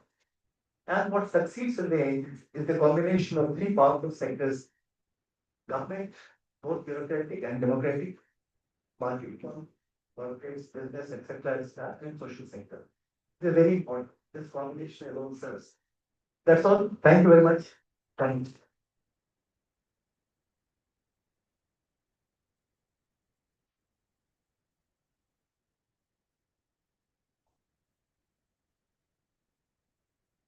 Cases, some of the cases, they are important cases indeed. Where do I start? In the cases, somebody talked about transistor bomb blast cases. I think before Bombay city, the city of Bombay has witnessed. It witnessed huge massacre, you must have, 1993 and subsequently in which some of my brother colleagues and police, they lost their lives and became martyrs. Before that, Delhi had perhaps the biggest ever series of bomb blasts. 1994, in which I got a guarantee award from your rank. Yes, because the city lost 3,006 were killed in the city of Delhi. You know that in 1984. Saddest story of that part of, and the book which I have given to you, Ma'am Manjari, Hacking Dust talks about that decade, the violent decade. Now, what happened that the victims, the family members of victims of 1984 riots, they all combined. And in those times, the leading groups of extremists, they don't want to be called like that. They decided to create transistor bombs. And they created about 100 transistor bombs, playing upon the psychology of Indians to fiddle everything, to pick up anything. So people picked up transistor bombs. It was 10th and 11th May 1985. Okay, 6 months after 1985. They put the transistor bombs in 5 states of India, 100 bombs, and the people picked up and they fiddled the knob and the bomb blasted. 85 people died. 85 in 1 day's time. That was a very clear revenge of 1985. Fine, it had to come. Something. And something happened. Something happened. There was a particular household in Patel Nagar area of Delhi, and there was a lawyer, a respected lawyer. His house was used for this entire house.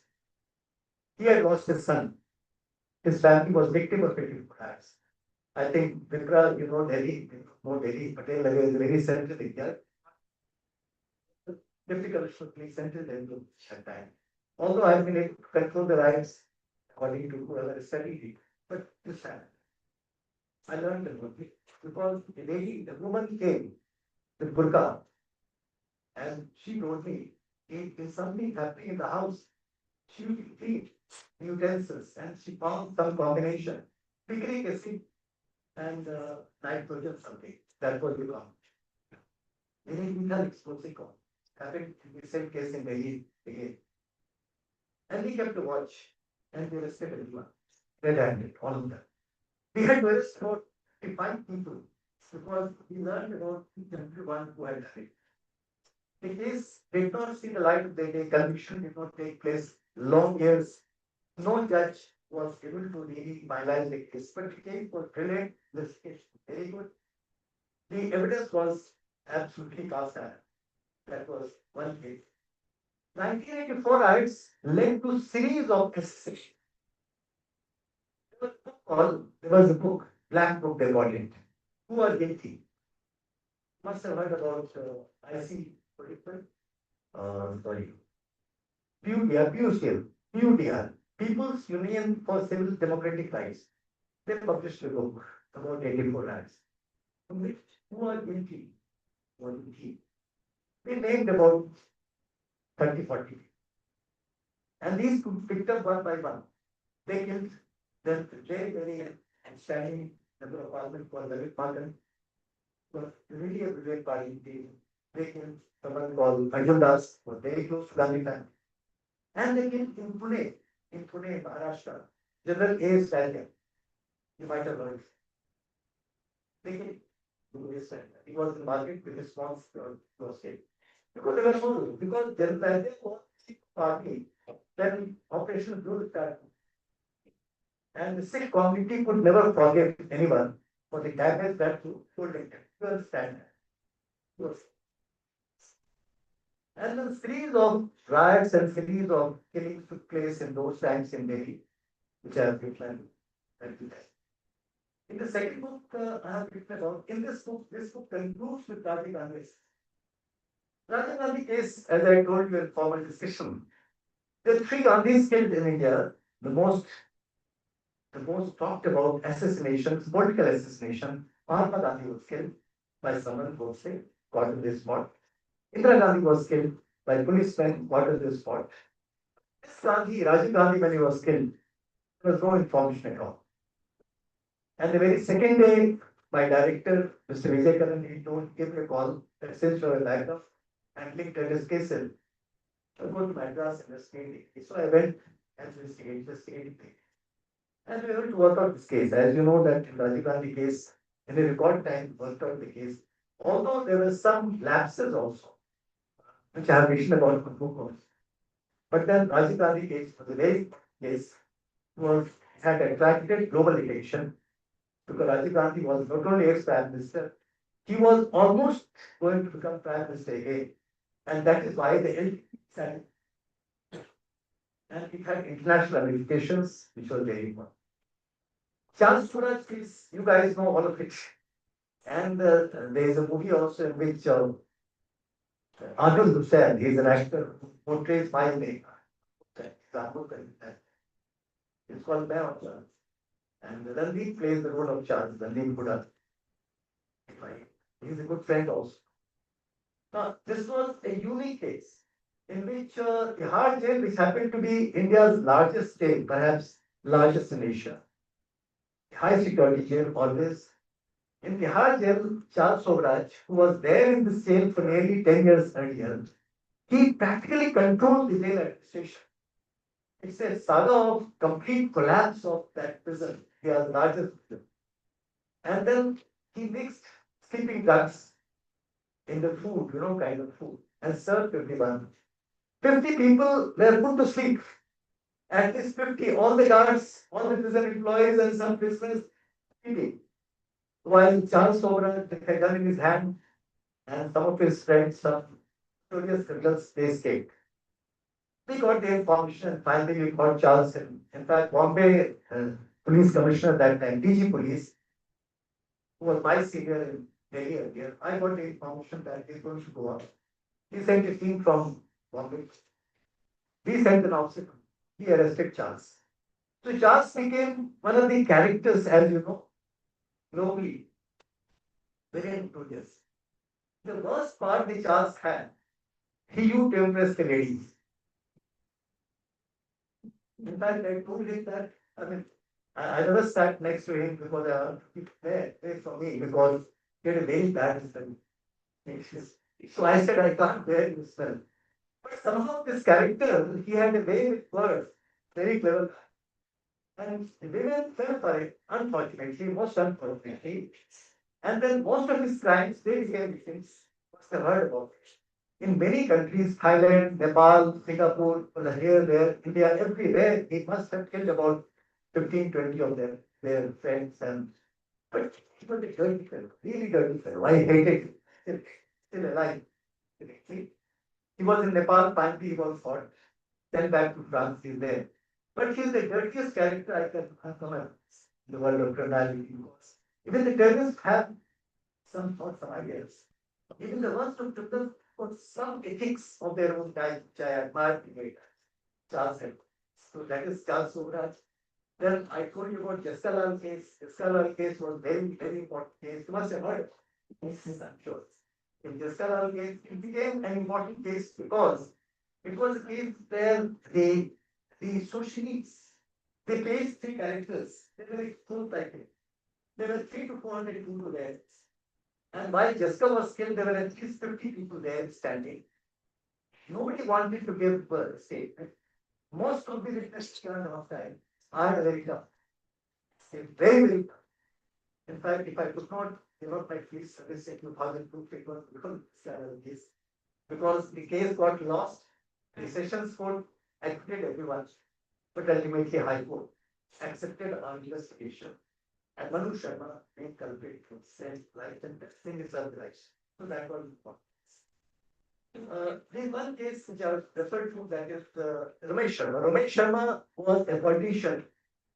He used to operate in Bombay and Delhi. He was a very close confidant of Pratap. The city had someone called Varraj Perumal. You might have heard about Varrajan. Varrajan. Bombay is known for that kind of mafia, as you know. And Vallabhbhai was one of the leading figures in the world of criminality, that kind of criminality, mafia criminality in the city of Bombay.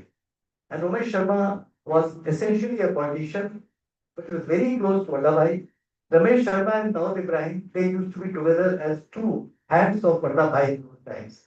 So he did a lot of crimes, many crimes. Chance to investigate, arrest him, prosecute, and he also remained in jail for nearly 89. Well, I will not talk about other crimes which I investigated, like Harshad Mehta case I investigated, Hawala case I investigated, Sri Krishnamurti case, bank scams. Not talking about it, except that. CBI can have trust in it. CBI is a wonderful organization. CBI goes into depth of any investigation. I had a chance to work in the 4 years.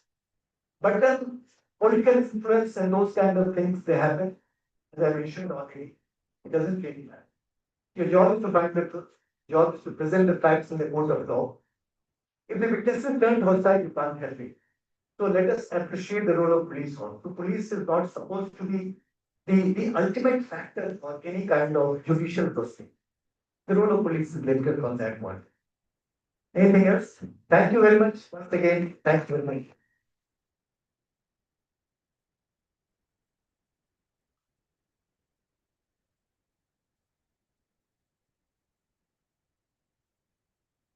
Thank you so much, sir. Please, 2 minutes. Running. Yes. So, as the Department of Media Communication and Development, we look at your life's work through a specific lens, sir. We see a master class in crisis communication, development narrative, and the power of advocacy. You have lived the stories that media only scratches the surface of. From the sensational headlines of Bikini Killer, I'm sure people of my generation would remember reading all of that. And the Jessica Lal case, to the silent daily struggle of 50,000 children under your care. Now, we would like to open the floor for a brief interaction. Students and faculty, please feel free to raise your hand and ask questions or anything that you have in mind. If you want, I would like to pose the first question regarding the delicate balance between media narratives and the judicial truth. So, as the program today is presented by the Department of Media Communication and Development, sir, how do you view the role of media in shaping the narrative around urban homeless and the children in need of care. Do you think media is doing enough to sensitize the public, or is there a need to do something more? So before I respond to your this point, let me say something small story again.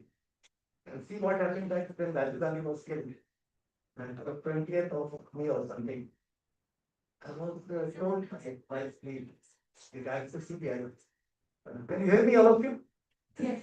So, okay, so when I was told to go to Madras, I had done a small stint in Pondicherry, long time. I had no knowledge of Tamil, I couldn't speak. I had no knowledge of Tamil situation or Sri Lanka situation, the industry, what with that. What I did was I had a team of officers. I said, buy all the newspapers. I told them, you buy all the newspapers because the Rajiv Gandhi case is being reported all over. Tamil newspaper also, and the Delhi newspapers, all of it, and prepare a small note, point line. That's what all has happened. So when I reached Madras and went to Sri Peramburu, that is the place Rajiv Gandhi was killed, then 2 hours drive from there, the entire media was waiting for me. The scene of crime had been kept intact for CBI because we took over the case without being disturbed by the local people, the local investigation. I was so knowledgeable. I knew so much about the case. When the media started asking me questions, I not only answered questions, I gave them far more than they could give me. First day, I was amazed, what a brilliant man. I wasn't brilliant at all. I wasn't brilliant at all. It was entirely about. So media has a great value. You understand that media can be used in that manner. Couple of days media is ahead of, but later you go ahead of media. It happens. You understand that. Then comes the balance. Then you have to conceal something, you have to express something, you have to disclose something, and that is where relations start. Fortunately, I have good relation with media on this. In respect of children and marginalized and women and other social issues, I don't think Indian media has yet done enough. They are very deep into politics. They are very deep into crimes. They are very deep into variety of situations. Now, because of the power of money, economic activity, you see the media is giving a lot of information about powerful magnates and tycoons and whatnot. But still, the media's capture, the media's domain in social sector and their inroads is very simple. I will put it this way. It is important. It is required. Even someone like me having access to media, I could not really cultivate media in that. I could not. It's required. That's all I guess. Thank you so much, sir. Some more, now, yes. Thank you so much for a wonderful session. Two very brief questions. One is, I'm sure you shared that there would be instances when you knew things, but things are not in your control. So how did you kind of manage that? Sorry, I couldn't follow the last part. You said, sharing about the conviction did not take place in spite of the fact that the investigation, What will take place? conviction, Conviction don't take place. Correct. when you have done the investigation, you have done your job, but in a kind of a conclusion doesn't happen to a particular case. So how, I'm sure there must have been a lot of examples in life where you had to step back and you can't help it, right? Because you said you were in Arunachal Pradesh and then you had to come back to Jordan. It's because vast majority, as I said, the conviction is hard 25, Yeah. not more than that. CBI is able to get much higher conviction. CBI cases, their conviction rate could be about 78%. And because of excellent investigation, thorough investigation, because you have to prove a point. I mean, as you know, the Anglo-Saxon system of justice is different. In this system, the system is accusatory. There are two systems, let me clarify. This is called accusatory system where you accuse someone and you try to prove you have to prove. The other is inquisitory, where you inquire and find the truth, like American system. Attorney is very important in America, in many countries. India, the prosecution is not left to prosecution, the police has going to be. Probably, I find that with a very regular contact and regular supervision of prosecutors or lawyers. If investigation is carried out with the support of lawyers, investigation is better. In majority of cases, conviction, lack of conviction is because of the lack of legal guidance. CBI succeeds partly because since I worked in CBI. So that is the point. The investigation is quite bad. Let me inform you that majority of Indian police service officers are no investigators. They lose a lot of time in variety of other things. They are not interested or they are not able to get into the heart of it or really depth of it. Even if they learn, even if they find the truth, they are not able to prove it. Because you have to, it's like a frame, you have to capture, you have to prove it. And the Evidence Act and CRPC, etc., are slightly complex. Let me just for knowledge sake, I am saying that majority of facts collected by the police are not admissible as evidence, as you understand. Any statement made to police officer is not admissible. All of you know. So this is a lacuna in the law. This has not yet been corrected. Thank you. Yes. Thank you so much, sir. I mean, great. Thank you so much for giving us a glimpse to your professional life and the milestones that you have achieved. My question is, sir, over the years that you have been in the practice, do you see a dilution of public trust in judiciary? Do you see some kind of conflict in the public when it comes to approaching the law enforcement for managing their problems? Because we feel that the system has become so complex and there is some kind of a dilution and erosion of the public trust and faith in the system that people do not reach out to the judiciary or the law enforcement when they need it the most. See, there was a time that I mentioned to you that the criminal law particularly, criminal law, the problem lies more in the criminal system. The civil system is in a very bad shape that apart. But where the money drives the civil litigations or any litigation, corporate litigation, IP litigation, civil litigation, when the money drives it and there are people to take care, the solution are found. You understand? When there is no money and poor get involved or middle class people get involved, civil litigation, it's endless, as you understand. There is no end to it. In criminal investigation, in criminal justice system, so civil justice system, in criminal justice system, I find that there were times when there was no questioning. Nobody was questioning the judiciary, nobody was talking about it. Now something very good has happened at least, that judiciary is now exposed. You understand? In fact, video conferencing has become so important. In a lot of courts, the proceedings are being carried out in open, and courts in any case are open, although it doesn't happen in case of children. Children's activities are kept in camera. So that is a good sign that judiciary or the investigation or the prosecution is under watch all the time. And people are asking questions. When they're asking questions and goes into media, there's trust deficit which is quite prominent. But I will not say that trust has come down. Actually, it has not come down. When you are participating in the process and when you are questioning a process, getting into detail, probably it's a hallmark of some kind of trust again. You understand that? But then yes, visibly it appears that criminal justice system has failed. And everywhere they see police is bad, prosecution is bad, court is bad, results are terrible. That is the kind of feeling they have. But having practiced, since you asked that, last 50 years nearly, system, I would like to say things have improved. And in future they will be much better. That's what it is. Thank you so much, sir. Yes, at least when you see those Supreme Court judges sitting and media covering that, at least you understand what is happening and how the That's- language they speak and what kind of cases are being taken. Good afternoon, sir. I am a preparation student of Media Communication and Development. Sir, from your experience in both policing and child rights, during your career, was there a situation where you felt you couldn't deliver full justice because of Can you repeat it last one? during your career?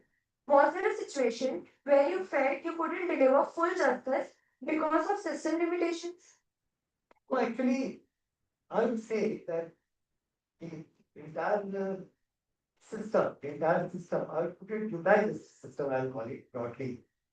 For juvenile justice system covers the entire gamut of child protection system. Can I explain 2 minutes? I'll just say. See, there are bodies like Child Welfare Committee, Juvenile Justice Board, there's something called Special Juvenile Police Unit, and there's something called Justice Child Protection Unit. So there is a complete mechanism to protect child rights. There are several national bodies, state level bodies who are protecting child rights. See, again I would say that the violation of child rights in India is rampant. It's beyond evaluation. I mean, the way the children are being violated, the rights are being violated. But at the same time, the coverage of children whose rights are being violated, the coverage of children who are subject crimes like POXO. You know, POXO happens to be giving the largest number of crimes in the country. You think 10 years back, 15 years back, a sexual crime would be reported. And majority girls, mind you, 66,000 cases out of 177. So the point is that the violations are taken, but again, the system is capturing those situations. So it's good. I mean, I would like to make it a positive feature that violations are there, but violations are being reported, violations are being taken care of. Child Welfare Committee of India, all Child Welfare Committee, lakhs of children are being produced in Child Welfare Committee. In your city only, find out about 1 year, you will find one doesn't know how many thousands are being produced, and some action being taken. So it's on a positive side. I think it's better. Good afternoon, sir. I'm Rashika Liver from Media Communication and Development Department. So you spoke about social justice, constitution, and youth. So, what one advice would you like to give the youth generation how they should work for society and social justice and the public service? I would not like to say that the youth, the young generation is not doing at all. But whatever they are doing, probably they need to do more. Because they are the ones who change. Generation G has brought a new government in Nepal. Hasn't it? You know, Generation G guys. Red Commission. And it is red, but it's because this. The Generation G has not only brought a young 35-year-old has become the Prime Minister of Nepal. So it has initial change. That is one part of it. And it was a change on guideline. That it's a democratic change. This change talks about part of India's constitutional dictate, the preamble I talk. It talks about all that. So that kind of change can also be brought by the youth and youth alone. They will make it clear. And share the ability to participate and the desire, passion to participate in the so-called social sector, social work is imperative. Because each one of you, I think I'm addressing all of you, each one of you, when you are at your home, when you are on the street, when you happen to be working somewhere, around you, you will find people who are in deprivation, people who are marginalized, and your gesture, your supportive gesture, and you need to support can make the difference. Let me inform you, Prayas never started with money. When I started Prayas 1988, big challenges. For nearly 4 years, we did not have a bank account. Let me inform you. The first bank account opened in 1990. And today we are supporting 800 people. We are running more than 300. The number of centers of Prayas is 330. Yes, and they are across the country. It has happened because of support, and majority of support has come from the youngsters. I mean, the people who run the organization, I don't run it. I used to be running directly now, withdrawn myself from the government body. I'm not there. I support them from behind, but youngsters like they are the ones running this off. The young people have to take the lead. That's it. Yes, please.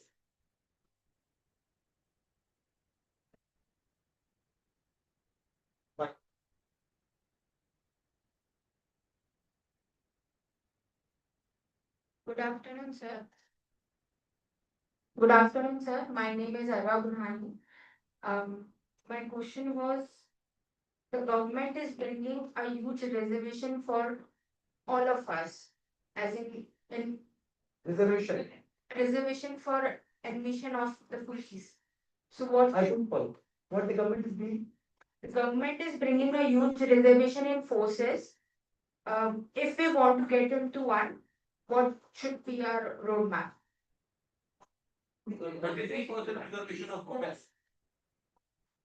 I mean, see, probably police is not the largest employer. You look at the government employment. Already Indian police is about 25 lakhs, more than that. The central police organizations would be about 11, 12 lakhs. The state police organizations and duty organizations maybe about 15 lakhs. I think maybe 27, 28 lakhs are the serving policemen in the country. It is the way we put. If I'm not wrong, there are vacancies are at least to the extent of 15-20%. That means 35 lakh should be. Even Maharashtra police have been informed. The figures I had.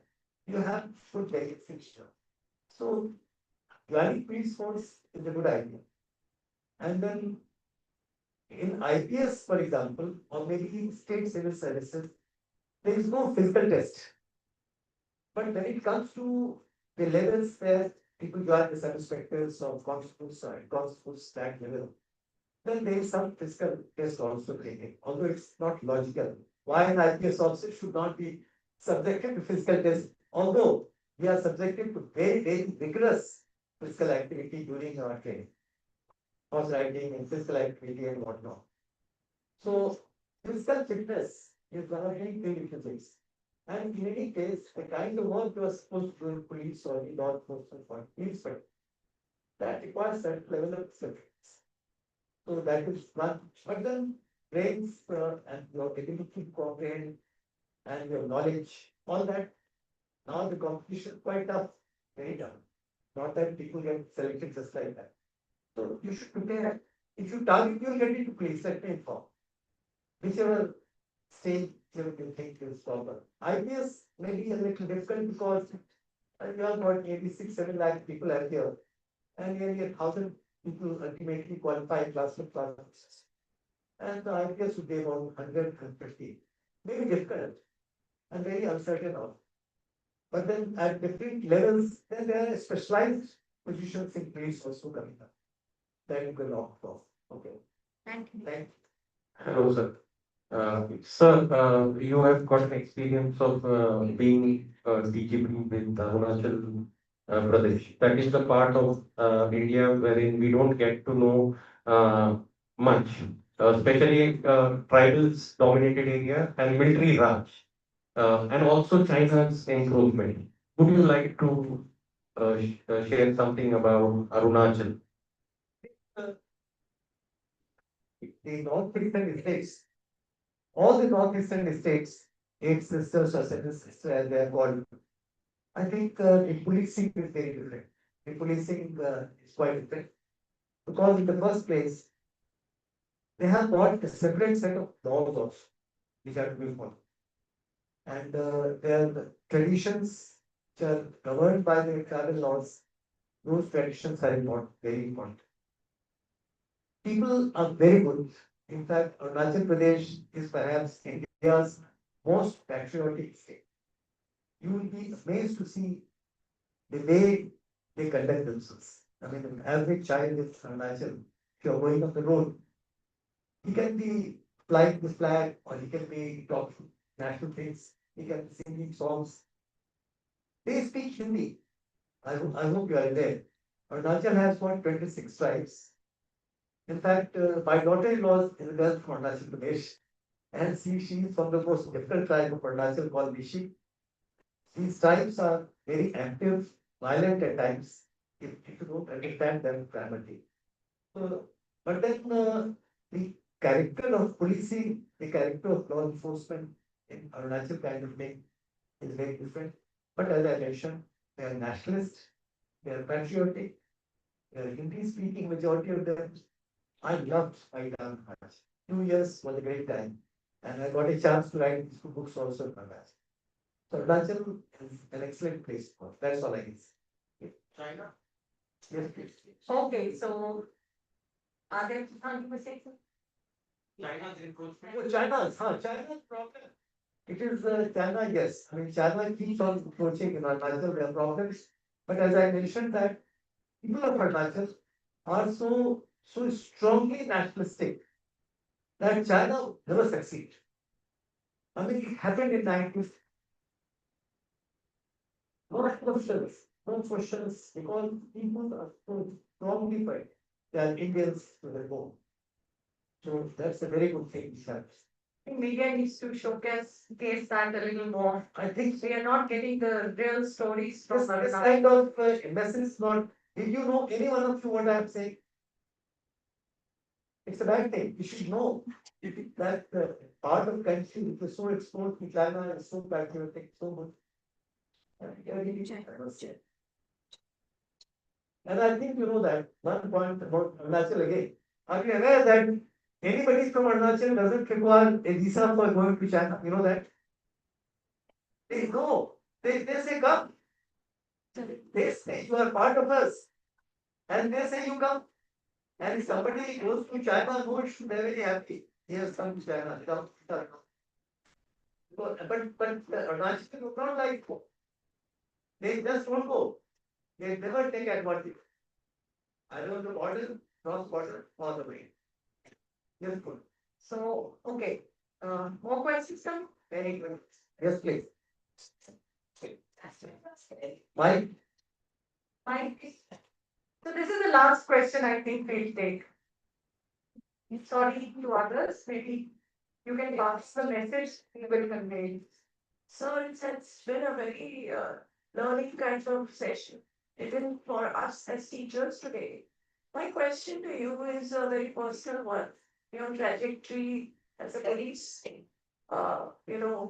heading a full organization from having an inclination to being an academic in your most trying moments of life, when you are in altercation in your police career. And what is it that kept you going? Though you've told us the basics following justice, law, but what as a person kept you? You must have been on the wrong side of life at so many junctures. So, what is that essential quality that held on to you and yourself and coming out of it? Can you care to share that? Good point you mentioned. I will not call it quality as such.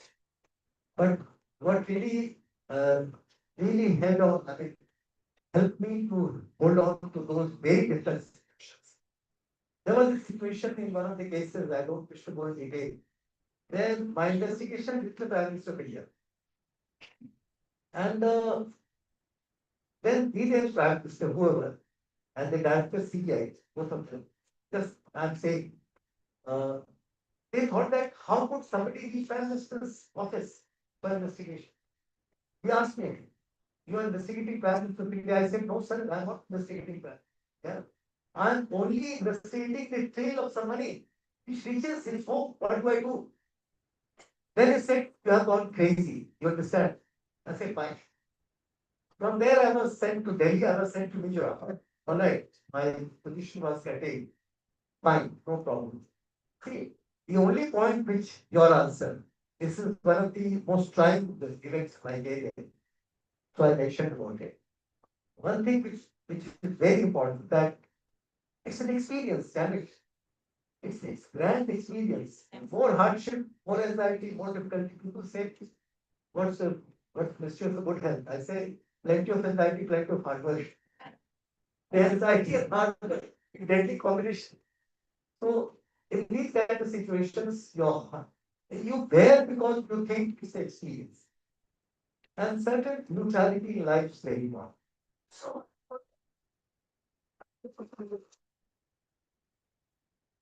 Thank you, everyone. Thank you, Mr. Ma'am, for moderating such an engaging session. Our students from the SMT and CFD department have prepared a short play centered on the women's safety and self-defense. I now invite them to the stage for their performance. Their names are Anushka, Dhwani, Jovita, Bhavya, Isha, Manasvi, Ekta, and Anjali.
We are the student of SCD College of Home Science. We have prepared a short street play named as नए कल की शुरुआत.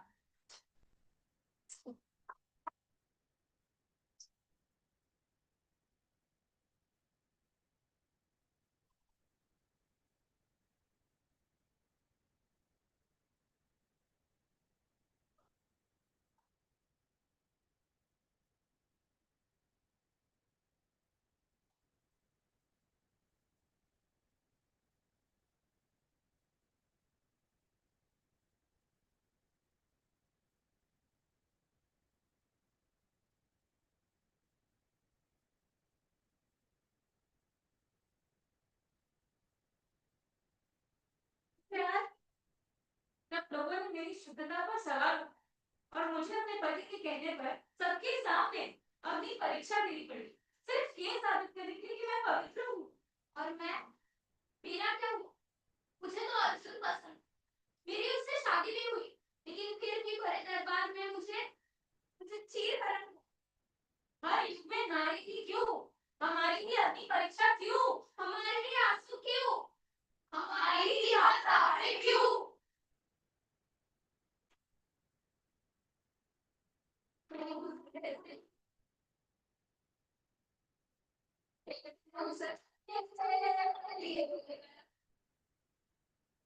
जानकी, ये नहाने का पानी इतना ठंडा क्यों है? ठंडा किसको करा था? ये गर्म है. एक तो गलती करके ऊपर से जुबान लगाती है. मैं इस घर के लिए जितना भी कुछ भी करती हूँ पर इस घर में मेरी कोई कीमत ही नहीं है आवाज उठी तेरी कीमत अपने आप कर दे इतना सब सहती हूँ, फिर भी कुछ बोलती क्यों नहीं? आप मैं धोखा मैं सीखा इस युग में हाँ प्रणाम तेरा रखूं आपको तो पता है शादी के बाद हर औरत की जिंदगी ऐसी ही हो सकती है सबको कुछ अच्छा मिलता है सबकी करता है तो कितना दो तरफा पर आप आवाज उठाओगी तो शायद आत्मसम्मान से जी पाऊं. मैं कोशिश करूंगी पर खास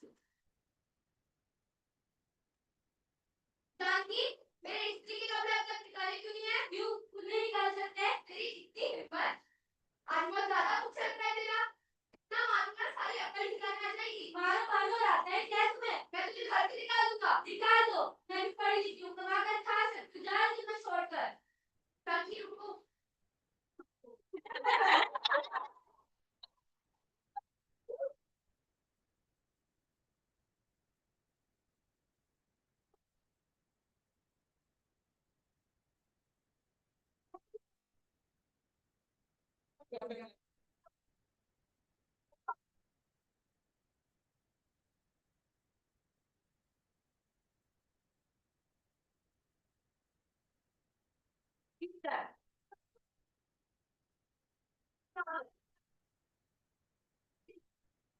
देना सीखो जिंदगी सहकर नहीं आत्मसम्मान से जीना सीखो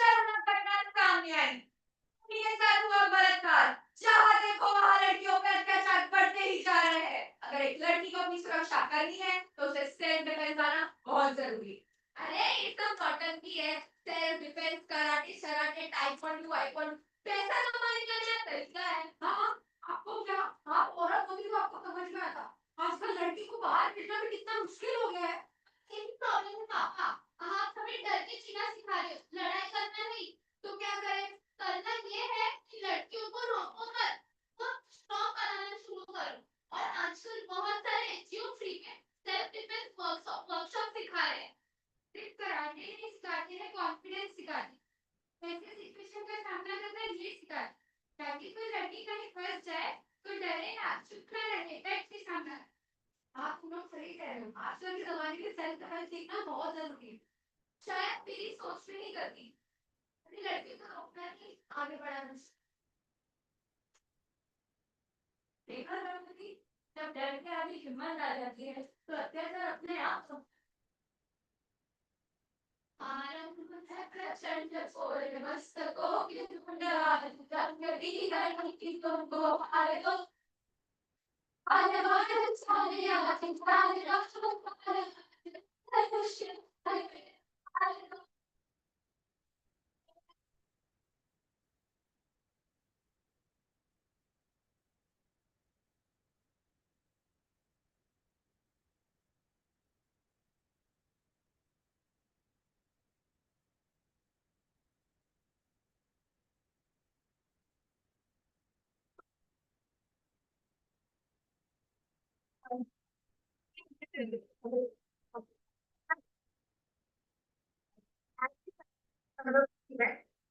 By Dr. Rohit Pawar to deliver the vote of thanks.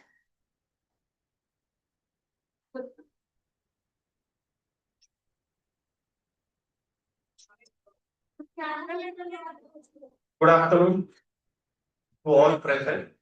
On behalf of Vithaldas Thackersey College of Home Science and SNDT Women's University, it's my privilege to extend heartfelt gratitude to everyone who made today's oration lecture a truly enriching experience.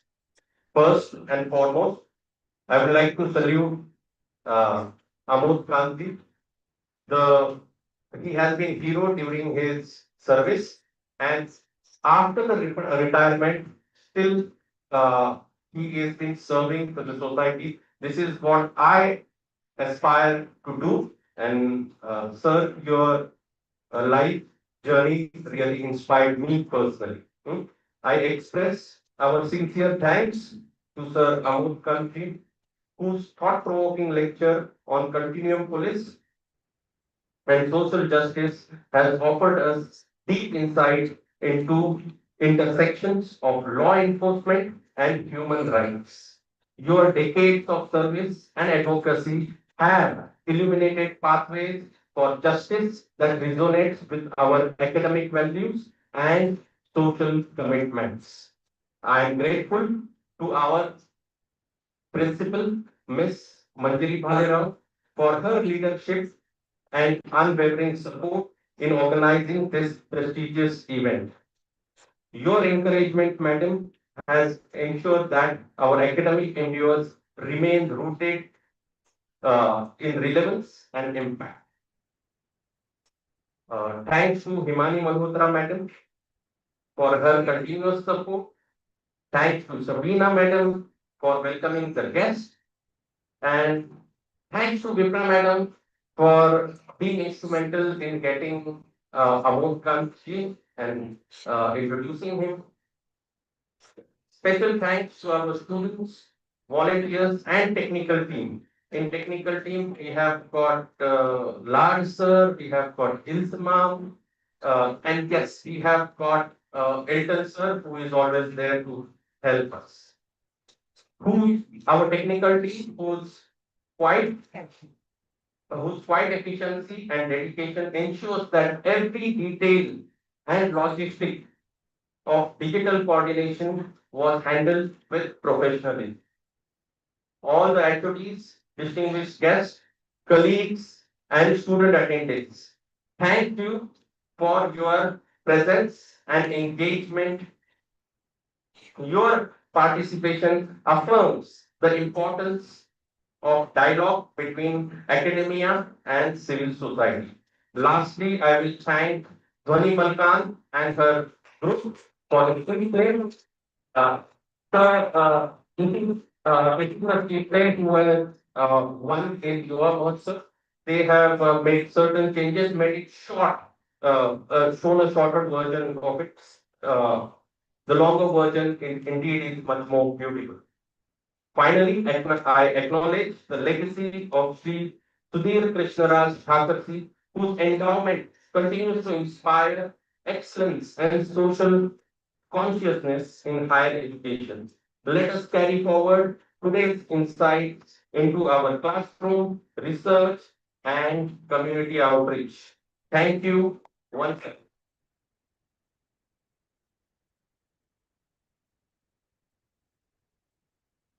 Thank you, Rohit sir.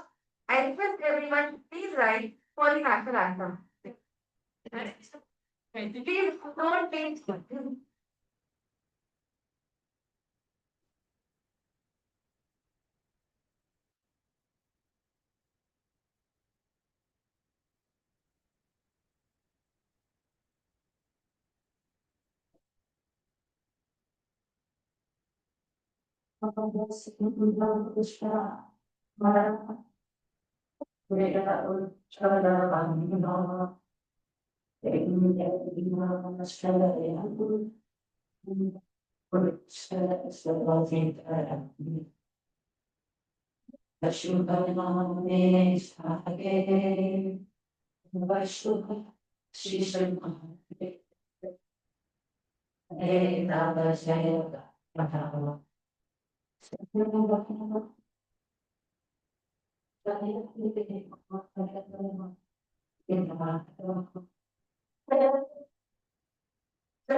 Keep standing. Please keep standing.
Okay, final sign off, 2 minutes.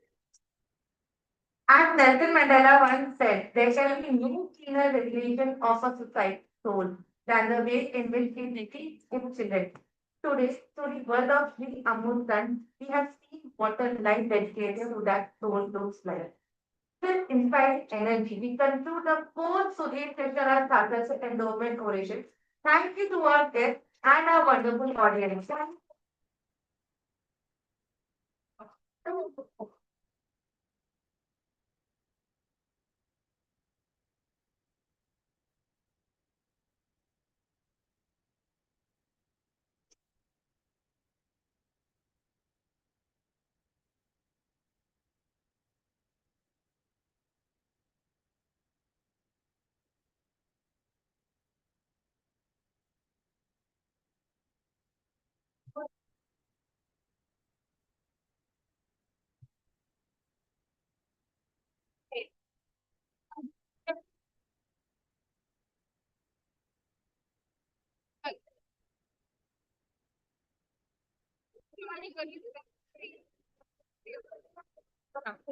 अरे क्या है यार